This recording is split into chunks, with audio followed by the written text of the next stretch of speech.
Good morning, everybody. A couple of weeks since I did a video because we had Wellington Anniversary Day last week. But anyway, we're back into it before we head into Waitangi. So there you go.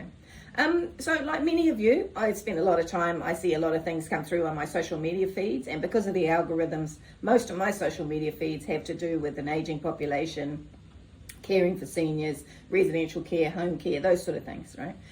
From lots of places. So, you know, obviously here in New Zealand, but Australia, the United Kingdom, Japan, just about everywhere, that there is an aging population. And that is just about everywhere. So, and it's always interesting. It's interesting to see snippets of what other people are doing or what they're thinking about, things that are working, things that aren't.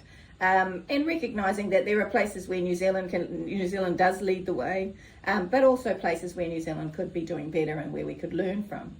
So one of the little snippets that dropped into my social media feed was this quote: "Aging isn't our problem, our lack of preparation is." And I it made me think, because that's right, we can't do anything about aging. It's not a problem, it's just a reality. So, you know, we can't bemoan it. It is what it is. Let's manage it. Let's plan for it. And I thought about that on an individual level, a family level, a community level, and a nationwide level. So from an individual level and a sort of a family level, I suppose, my husband and I have been future-proofing our house. Now, we're in a position to do so. We own our house, so we're able to do so. We have an income that right now, and this is why we're doing it now, while we have some income, we have the capacity to change our bathroom so that if and when we need to, we are less mobile or we need somebody to assist us with that personal care, it's a much easier process to do that because our bathroom has been made more accessible. We've got a one-level house. We've got one step down. We are flattening that floor out because we have the ability to. And what that means is there's one less hazard inside our house.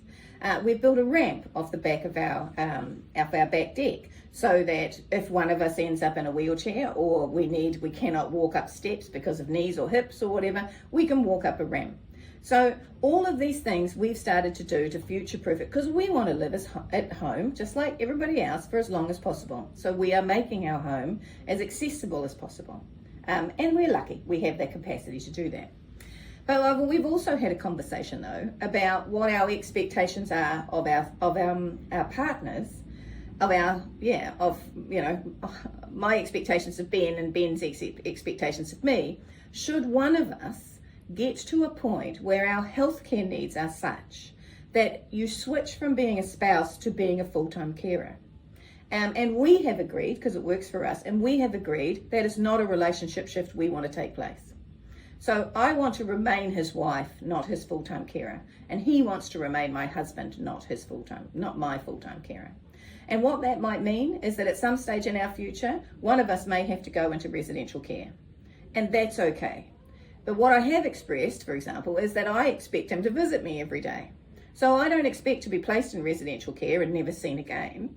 And I think about a husband that I saw when I was visiting the care village up country, and his wife is in the care village because her dementia is at a level that she needs that type of secure care and consistent environment.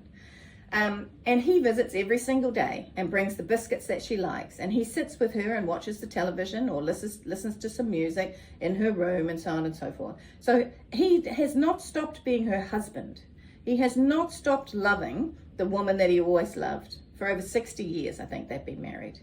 But he did not become her caregiver for a variety of reasons. And many of them are because he's not qualified to be her caregiver.